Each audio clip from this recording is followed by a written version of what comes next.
O Brasil poderia aproveitar a maré alta que tem chegado aos emergentes para arrumar a casa e, quem sabe, garantir um ciclo virtuoso de crescimento daqui para frente, ou seja, usar a onda para chegar mais longe. Mas o Brasil parece estar desperdiçando esta oportunidade, pelo menos até agora. A avaliação é da nossa colunista Solange Srur, que publicou hoje uma coluna na Folha de São Paulo sobre o assunto. Muito boa tarde, Solange. A onda está ótima para emergentes, mas tem país que aparentemente está preferindo ficar tirando selfie assim na onda e não usar a onda para chegar mais longe, Solange. Boa tarde. Boa tarde, Naka, tudo bem? Pois é, a gente está vendo um fenômeno que parece ser mais duradouro do que o esperado, né? Que é a depreciação do dólar a nível global, ainda que a economia americana não enseja essa depreciação quando a gente olha os dados econômicos, né? A economia está super resiliente, a expectativa de crescimento tem subido para 2026. Sexta-feira a gente vai ter o dado do PIB do fechamento do ano de 2025 e a expectativa é 2,7. Então, isso não levaria a uma depreciação do dólar, uma economia forte, né, crescendo acima dos países desenvolvidos. A inflação ela não está declinando da maneira como o Fed gostaria, ela está acima da meta. Hoje saíram as minutas do Fed mostrando que existem alguns membros que até vislumbram em algum momento subida de juros. Mas a moeda americana deprecia e por fatores que não são cíclicos, né, como eu falei no início. São fatores relacionados a dúvidas sobre as regras do jogo, né, a chamada rule of law. A questão fiscal preocupa, a questão da autonomia do Banco Central. Então, isso tem trazido um movimento de depreciação que começou lá no início de 2025, ajudou muito o Brasil a ver o nosso câmbio a apreciar, né, de forma significativa desde o final de 2024 até agora, e ajudou a inflação aqui a cair, né? A gente viu que grande parte da desinflação que a gente teve no Brasil está relacionada a câmbio, está relacionada a preço de produtos industrializados, que também não tem nada a ver com a política doméstica, tem a ver com a exportação e desinflação da China. E aí a gente vai cortar juros em março, mas dito isso, quando a gente olha o aspecto fiscal tem piorado, e é isso que eu chamo a atenção, né? Que a gente, ao invés de olhar esse cenário global de fluxo de investimentos para emergentes, porque o dólar está fraco, e fazer um pouquinho de dever de casa, a gente está, na verdade, fazendo o contrário, né? Essa escala 6x1 aí, que vocês discutiram agora, que vai trazer o aumento do custo de trabalho, por exemplo, o Congresso está querendo aprovar a desoneração da folha para pagar esse custo para os empresários. A gente já viu que a desoneração da folha é muito cara e pouco efetiva, né? A gente aprovou recentemente também mais subsídios para a indústria química, lembrando que a gente estava falando de redução do subsídio tributário há pouco tempo atrás. Então, o ponto é que a gente não está aproveitando para tornar essa queda de juros, que vai começar em março, né, pelo Banco Central brasileiro,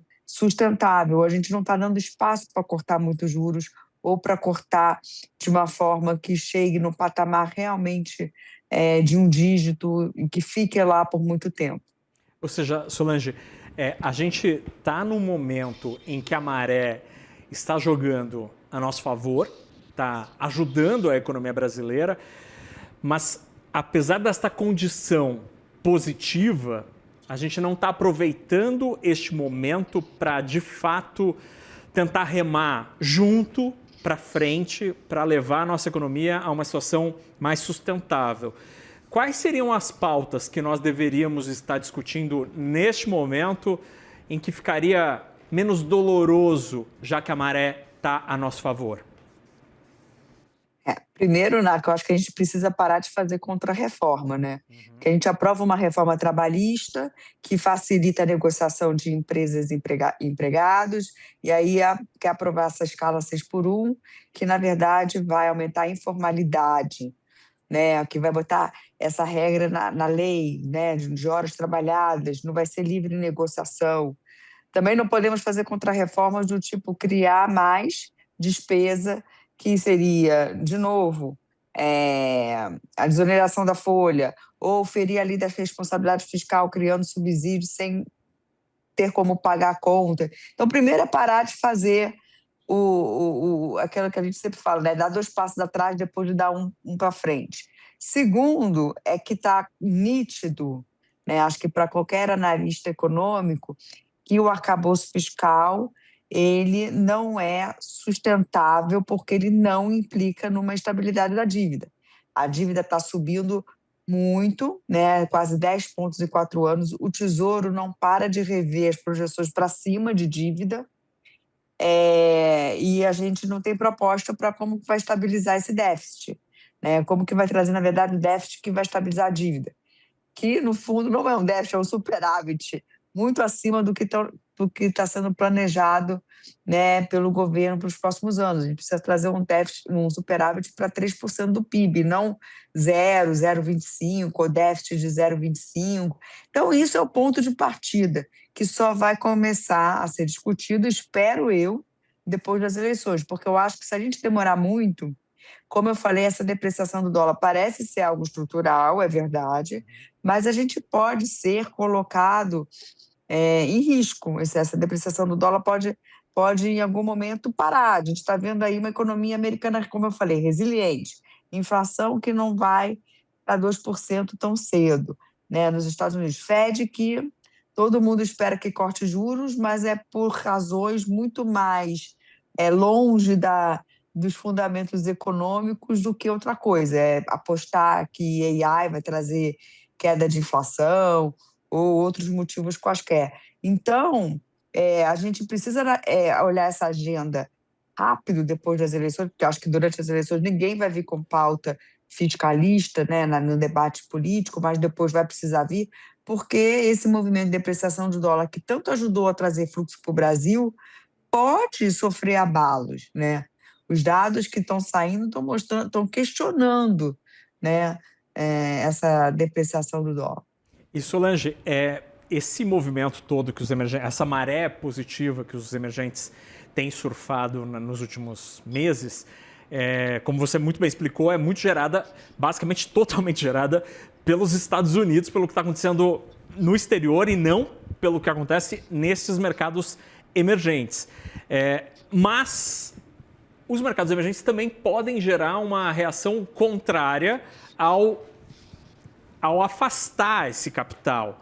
O que poderia acontecer no Brasil que essa grana que entrou e continua entrando poderia mudar ou apertar o botãozinho e começar a sair? O que poderia gerar uma saída deste estrangeiro que recentemente voltou a olhar para os emergentes?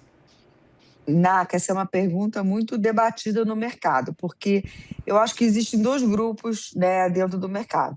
Um que acha que, mesmo que a gente não apresente uma agenda fiscal responsável depois das eleições, e mesmo que a gente conviva com uma dívida que vai continuar subindo e subindo de forma rápida, o cenário internacional vai continuar tão favorável que vai prevalecer e esse dinheiro não vai sair do Brasil, pelo contrário, vai continuar entrando e a gente vai ter uma morte lenta. Né? Que é uma morte lenta?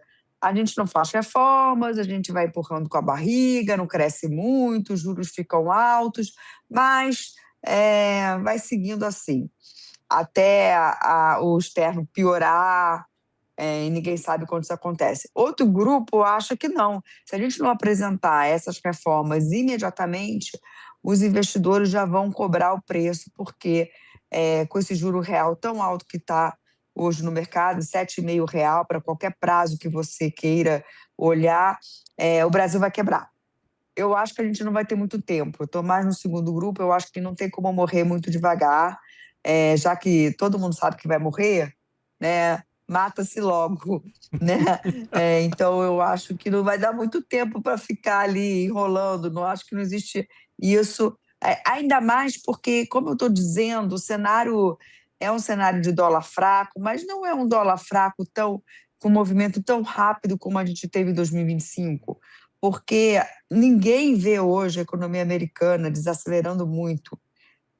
Recessão é uma palavra que saiu do vocabulário, né? E ainda que o Fed possa vir a ficar mais dovish com as mudanças, né, com o novo presidente, coisa que eu não acredito, mas ainda que ele seja mais leniente com a inflação e aposte que AI vai ser desinflacionário, vai ser difícil convencer o mercado, ou seja, a curva de juros americana, de que a taxa longa tem que cair também. E é isso que importa para o dólar, né? É a curva toda, não é apenas a taxa de curto prazo. Então, eu acho que esse movimento de depreciação, ele aconteceu, ele não vai ser revertido rápido, mas eu tenho dúvidas que ele vai continuar tão forte quanto foi em 2025.